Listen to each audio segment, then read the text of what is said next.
From KCRW, I'm Kim Masters, and this is The Business.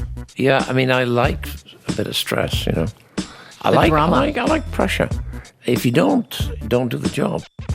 A bit of stress, that's how Sir Ridley Scott describes his daring response to the disaster that almost befell his latest movie, All the Money in the World. When news broke at the end of October that Kevin Spacey, who played billionaire J. Paul Getty in the film, had been accused of sexual assault, Scott decided almost instantly to cut Spacey from his movie and replace him with Christopher Plummer.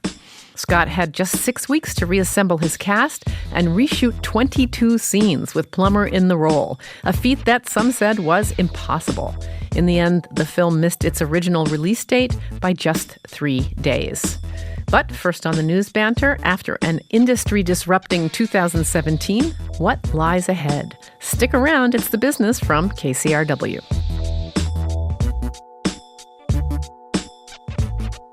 Today we are a trio in banter. Of course, you have me, Michael Schneider of IndieWire, and Matt Bellany of The Hollywood Reporter. Michael is here in the studio with me, and Matt, annoyingly, is doing this from Hawaii on his vacation. Annoying for you, maybe. Yeah, how he pulled that off. Yes, but we wish you a very good vacation, but one of us is very sick with envy, and possibly both of us. You assume I'm coming back.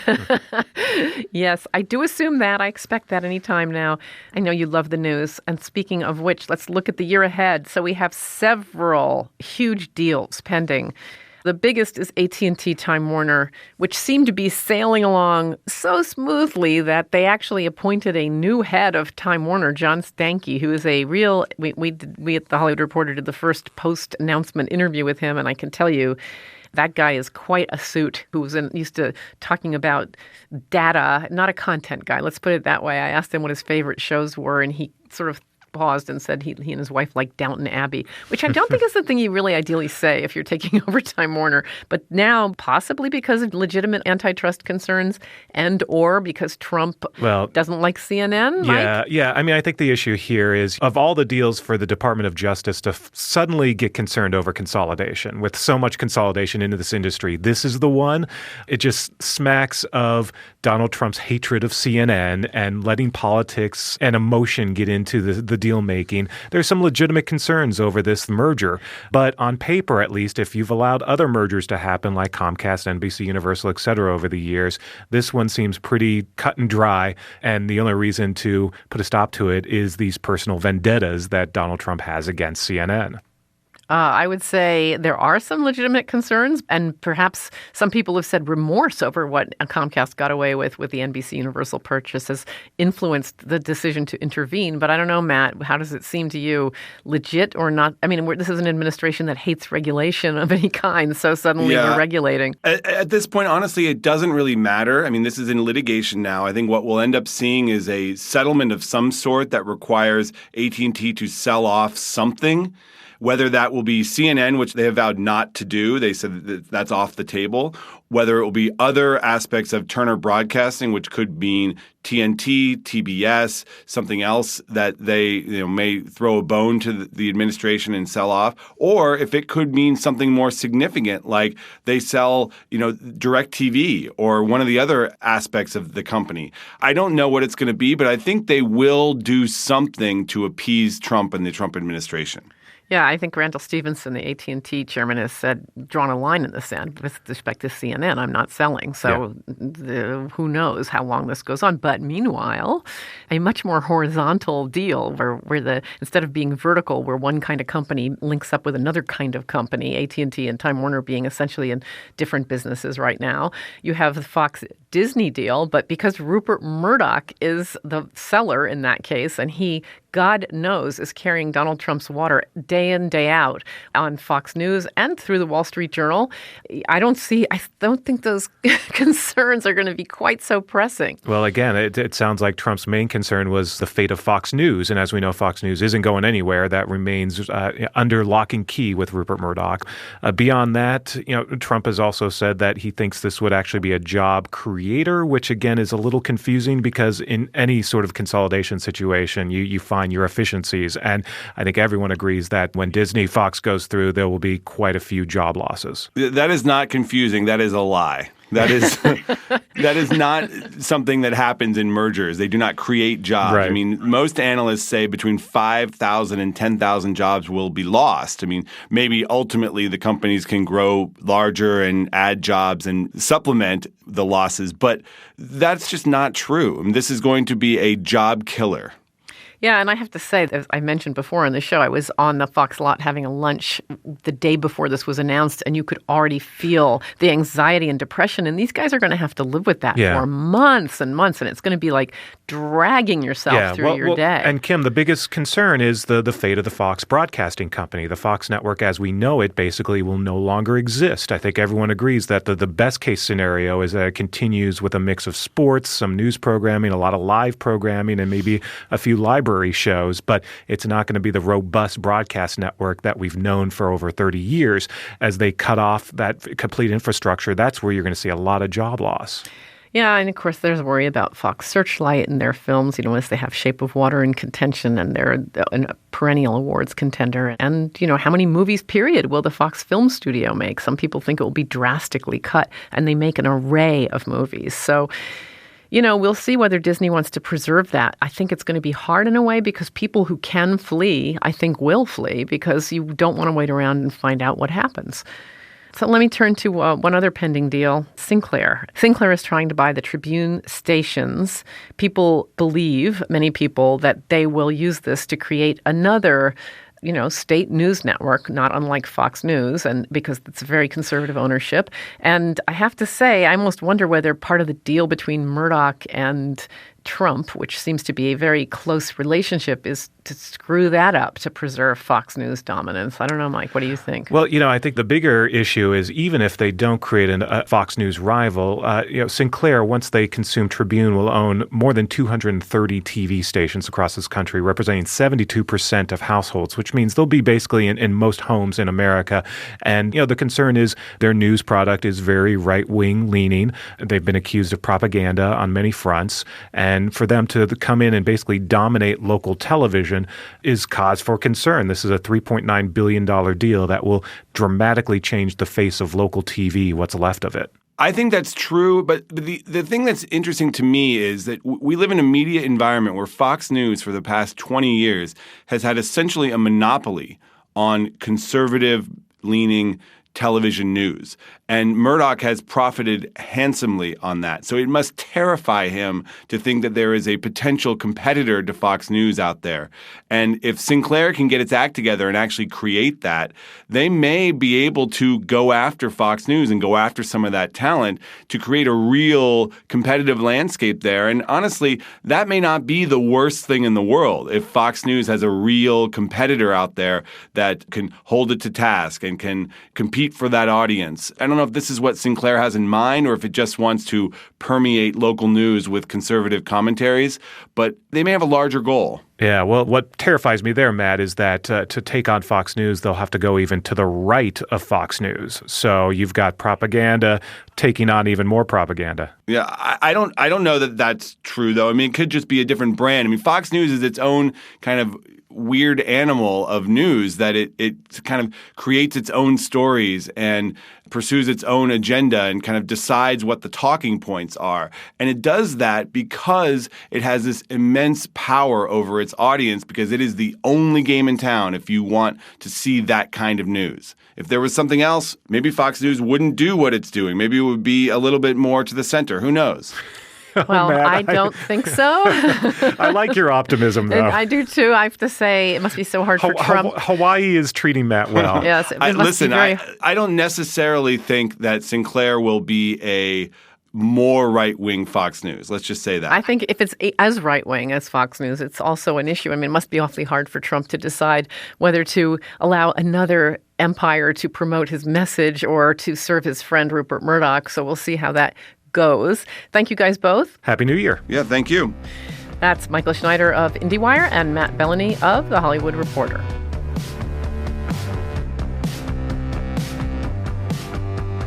The new movie, All the Money in the World, tells the harrowing story of the 1973 kidnapping of 16-year-old John Paul Getty III, the grandson of billionaire oil tycoon J. Paul Getty. Michelle Williams plays the teenager's mother, Gail, who arrives in Rome to look for her son, only to face a horde of reporters wanting to know if she will pay the $17 million ransom. As the former wife of the patriarch's son, she doesn't have all the money in the world. All she can do is to plead with the kidnappers. My son, Paul, must be very frightened right now. I know I'm frightened for him. So to the people who took him, I don't care why you did this, but I ask as a mother that you think of your own children or of the child that you once were and set my boy free. Thank you. There's plenty of drama on the screen in Ridley Scott's new film, but what went on behind the scenes is unprecedented in filmmaking. In late October, Scott and the world learned of sexual assault allegations against Kevin Spacey, who had played Getty in his movie.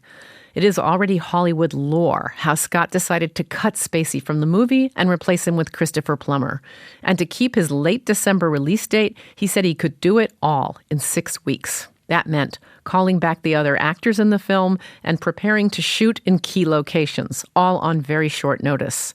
Michelle Williams returned, as did Mark Wahlberg, who plays Fletcher Chase, a former CIA officer serving as the Getty's hostage negotiator. With oil up as much as it was this morning, you have amassed another fortune. Well, what if the embargo is lifted and oil were to crash? I'd be exposed. I have never been more vulnerable financially than I am right now. Mr. Getty, with all due respect, nobody has ever been richer than you are at this moment. I have no money to spare. What would it take? I mean, what would it take for you to feel secure? More. When I sat down with Sir Ridley, I noted that he had just turned 80 in late November. So you had this birthday, and your birthday present was that the star of your movie turned out to be a predator. Yeah, that's one way of putting it. So, I mean, I'm just going to ask you, did you have an inkling beforehand that he had that reputation? You know, I don't read that kind of press. I don't think it existed. There was no that. Maybe a little bit in the... Come on, there are the journals, newspapers, which I'm not going to mention, right, that kind of predate on all that. Right. It's what I used to call page 2 crap. Right. In England at the time. The tabloids, yeah, the tabloids. So the tabloid press has always been there, and I don't look at that, so I don't really pick it up. And I'd met Kevin before a couple of times, because he's a friend of Russell Crowe's, buddies. Russell's a very good friend of mine. I've done 5 films with him. And, a lot, yeah. And so I met Kevin at the Berlin Festival, almost like... he just directed Bobby Darin and sang as Bobby Darin. Very talented man. Very. He's got a good voice, just like Bobby Darin. And in the airport, he said to me one day, which means that one day we will have to work together. Right. And this was it. So reading the script, I went, well, I do this, I work this way. I tend to read the script, and as I'm reading it, somebody's already flicking into my mind. Right. You know, after a lot of experience, when you start out, you look, there's a million actors out there. There actually aren't. There's always only a few for each category role. Kevin Spacey came up, and Christopher also came up. Right. Then. Did you have an instinct to think that he was too nice to play this terrible person? Christopher? Yeah. No, on the other hand, I think Christopher has such a pleasant, kindly, twinkle, handsome geezer. He's 88 years old. I know, but right? you know, 88? behind that smile, when you're speaking the same words, it becomes even more dimensional. It means that you think, oh my God, this man is a real tough guy, and yet has the charm of the devil. It does work. As opposed to Kevin, who is a colder performance. Yes. Sort of an opaque quality. Very opaque, yeah. Whereas Christopher is ultimately the personification of charm. So our show is very business-centric, as they may or may not have warned you. Yeah. So I wanted to just talk a little bit about the decision to ditch the Kevin version. Like, how quickly was that decided, first of all? Hours. The news breaks. I function that way. I walk in and said, right, we're going to do this. Sit down. We're going to do this. If you're all on, we'll do it right now. And who are you addressing? My partners. I said, I can do it. I can get it together. I think by some phone calls, we'll somehow coordinate the dates so they can come together. we're going to do a quick budget now as to what it's going to cost, because we cannot let this film die for the action of this one person. That can't be. We've got to deal with it. It broke a bit gradually. Like there was first one allegation with Kevin Spacey, and then, as always happens, actually, Then the tidal wave. the tidal wave. But then what else? Everything else followed. So I knew this was going to be. I mean, were you in tidal wave or one allegation? Where was No, I went with the one allegation. I went, oh no, knowing the way press can move at the moment. Well, and there was so And much to report. They're looking for blood, right? And there's so much blood. Yeah, there is. So I knew immediately I was going to have a problem. And so I already started talking to them. My job is spotting the problem 2 miles away. Right. When I see it, I'll shoot it. I'll deal with it. I won't wait for it to come to me. There was a debate in your mind, like, well, can we pull it off because he's a great actor? Or... No. I knew the way the world is getting very, very socially, politically correct. Well, is that political correctness, or is that just like we don't tolerate predatory behavior? It's everything. It's everything that the world is encompassing and actually taking on board. I just don't want to leave the listeners with the idea that you don't take those allegations seriously. No, of course I take the allegations seriously. And because I've never even thought about it, never done. I've functioned in Hollywood at the top level for 30 years, and I've never actually come across it. That's remarkable. Well, I've heard about it, but I don't look for it. And I've heard about Harvey. Right, as had we all. Yeah, but I don't chase it and pursue it and burrow down, find out how true is it. And that's great that these women came out and said this. So you don't think, okay, maybe because he's a great actor, we can do this. You really, early on, you think we are just absolutely screwed with this guy. Color of the universe right now is to clean everything up. And I think so that's a good thing. Now, you have a long relationship with Tom Rothman, a man who does not love to spend money. Yeah. To put it, I'll say it, so you don't have to. Yeah. Really, really hates to spend money. Yeah. And you've already got a relatively, like a 40 million-ish picture going, which is on the higher level end for an awards type of film. Yeah. Of course, his options are stark, right? You either spend $10 more million to do this, or you have a $40 million. But we're spending it, not him. You are? Yes. Explain that. I have a very nice partner, that maybe the best experience I've ever had in Hollywood. Dan Friedkin. He pays for it. He's the financier. Totally. So this was a pickup for Sony. Yeah, oh, totally. I did not know that. Yeah. Okay. And I think Dan Friedkin, I'll say again, is the cleanest, best relationship I've ever had in my entire business life in Hollywood. Very straightforward. Great time, actually. How did you two? Yeah, well, I read a script and called Tom, and said, actually, you know what? You got the best script in Hollywood. Oh. Dan had put it into Sony through his, Dan's partner knows Tom, and said, we'd like you to distribute this. But you weren't on board that. No. Mm-hmm. I was knee deep I was halfway across the river in quite a big movie, and I could see at the other side of the bank, but I figured I'm not really going to get there because I'm not happy with the script. And so this one came in. I said, you know what? If I can put this other one off temporarily without hurting them, in this business, you stay with your head above water by being very straightforward with everyone you deal with. Do not around. I don't. I've been very clean all the time in Hollywood. I think that's why I'm still here. And I say what I think, which is another reason why I'm still here, I think. And I said, listen, I'm not going to make it. I will do this on a given date. If I've got to turn the tap off properly. This is another project, right? Business that you're like postponing, fashion, right? And I'll postpone it while I work on it more. I'll do yours, and these are the conditions, and that's it. And he said, "Okay, done," and we were off. Boom, we were running. Who sent you the script? I think it was somebody at Sony. For me to say so, I may get it wrong. Right.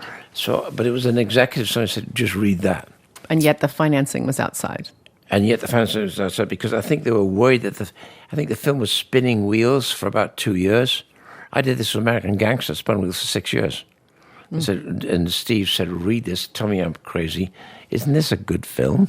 So I said, yeah, I got it made. I can do that.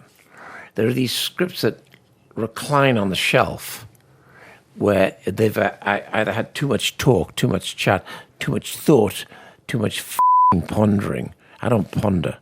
And there's a lot of pondering on the in-between levels Too much executive Well, hand-wringing none of or them make financier films. hand-wringing? None of them have made films, Right. which is bizarre. They're making decisions by people who have never made a film. Right. Yeah, you know what I'm saying? Yeah. It'd be good if somebody had occasionally made a movie. So you like the script, you shoot your Love movie. the script. I assume it was a relatively, seemingly painless shoot, or the first For me, one? it's fun. I usually make it all fun, a lot of fun. And we move so fast that everyone loves fast. Yeah, you don't we do were that through in many 40 takes. 42 days. Yeah. And then the thing happens. Yeah. And I've read where you then address this with Tom Rothman at Sony and say, we're going to do it this way. And he's like, Yeah, but I passed it in a partner's room first. So there's Dan Friedkin, Bradley, my producer in there from my Scott Free, in my office in Scott Free, saying, we can do this. And consolidated decision. Okay, now we're going to tell Tom. Had you spoken to the talent at that point? Yeah, they knew something was up. So I'd had somebody, the best person to do that's a guy I use called Mark Huffam, always works with me. He's an Irish line producer. He's more than line producer, he's really a producer. He thinks creatively as well, not just financial. And I said, sit down, can we do this? Because I think I would definitely go straight forward to get Christopher. If I can get Christopher, we're on. So it's a matter of locations being available all together, who's busy, who isn't. Conform that, and let's go. Coming up after a short break, Ridley Scott tells us about the logistics of returning to a British lord's estate to reshoot with Christopher Plummer, and shares his thoughts about the possibility of releasing the Kevin Spacey version of All the Money in the World. You're listening to The Business from KCRW.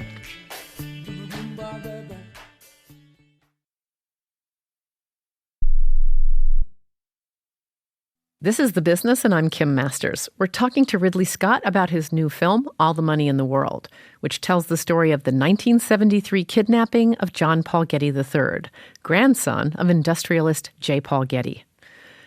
When Scott shot the film, Kevin Spacey played the role of Getty, the grandfather, a stingy billionaire loath to pay a penny of the $17 million ransom demanded by the kidnappers. But less than 2 months before the film's planned December 22nd release date, sexual assault allegations against Spacey became public. Just like that, Scott cut Spacey from the movie and reshot all his scenes with 88-year-old Christopher Plummer in the role. Many people, including Sony Pictures chairman Tom Rothman, thought reshooting in the time allotted was an impossible task. Scott knew he could do it, but he had to get Plummer on board. Christopher was supposed to be taking a little break, right? He was supposed to be resting from... I flew from London and met him that night in the Four Seasons in New York, chatted, had a couple of laughs. He said, of course I'm interested. I'll read the script. I said, fine, let me know in the morning. He read the script, said, I'll do it. And that must have been an enormous relief. I knew he'd do it. You just thought he was like the script's really good. The horse waiting in the stall, and then he hears the bugle. I knew he'd do it. I already went and saw Mark Wahlberg the next day saying, listen, I need you, dude, I'll get you back home for Thanksgiving. And he said, I'm in. Yeah. Everybody Michelle was was all on board. I'll do whatever you want. I mean, it must have been a terrible feeling to think this whole movie is about to vanish into the dark. I doubt you'd have even been released. Right. Because I think already, haven't they switched off House of Cards? Right. They're redoing it. They're going to redo it with somebody else? No, I presume his character will be sadly dead. Yeah. Well, it's such a good show. Yes. What a pity. All of it is a pity. I mean, you see these enormously talented people who have these terrible compulsions that are just destroying. But, is it diminish their work? It shouldn't. It's a difficult thing. Like, do you erase the work? And I don't think so. But then again... Well, Francis Bacon was a really weird dude. Really weird dude. A lot of people were weird dudes. Does it diminish his work? No. Still the same work. Yeah. Gauguin, not such a nice guy. No. A lot of them are kind of strange. But, I think, and I come from that whole world I was 7 years at art school. Major art school like Royal College of Art. David Hockney, all those guys. Kittage, major painters. Well, so as you make that argument, was there part of you thinking, I just wish we could just release this because it's good work and it shouldn't matter? Yeah, no. I think... you were just pragmatic. I think it shouldn't matter is the seesaw phrase. That's the big phrase.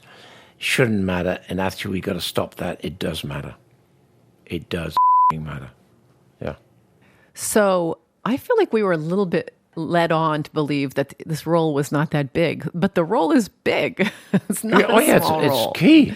I heard like 8 or 9 scenes. No, it's 22 scenes. No, it's I don't know where I saw that, but I was watching the movie thinking, he's in this. He's no, like, 22. He is the straw that is stirring the drink here. Yeah. So you have to go back to this Lord's Manor or some such where you were shooting? Lord Salisbury, yeah. It's a beautiful house. I couldn't get the Getty house original because it now belongs to a Russian who quite rightly says, there's no way I'm going to let a film unit in here. Thank you very much. He's dead right. Never let a film unit in your house. I hear it. Don't know how good It's they are. disruptive. Don't let them in. Cables and everything. Don't do it. So I went to Salisbury House, who does this and enables him to run the house because it's a huge house with a huge estate. And I'm sure the estate kind of semi-pays for itself, but I'm sure about keeping it open to the public 5 days a week, it also helps dramatically. Right. In this day and age, that's what you have to do, You have to. right? It's got 8,000 acres of spectacular land. Which is Probably expensive to maintain, yeah. About the equivalent of about 20 million acres in Texas. It's, Yeah. major farmland. So he was like, sure, come on back. No, I had to fit into his days off because he said, no, the days off, I've got to work out this, and this. Oh. So we had to fit around that. So I adjusted Italy around that because Italy was easier.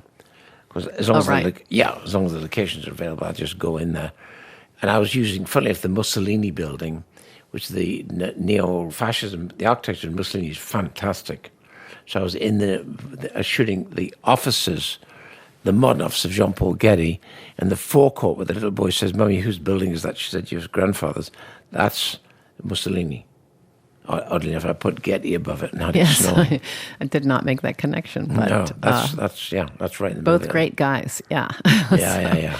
So you then just execute. It sounds like I actually was listening to you talk about this yesterday when you had a gathering, and I thought you seemed as happy as you could possibly have been ever in your career. Yeah.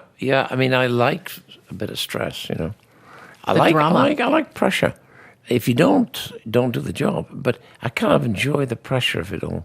So you love that, and now at the end, there's this little drop off in the date you were shooting for. What's that about? Like 3 or 4? Oh, no. We swat because I didn't want to be in the shadow. I want to get as far away from Star Wars as possible. I can understand that. As far away from... there's another one.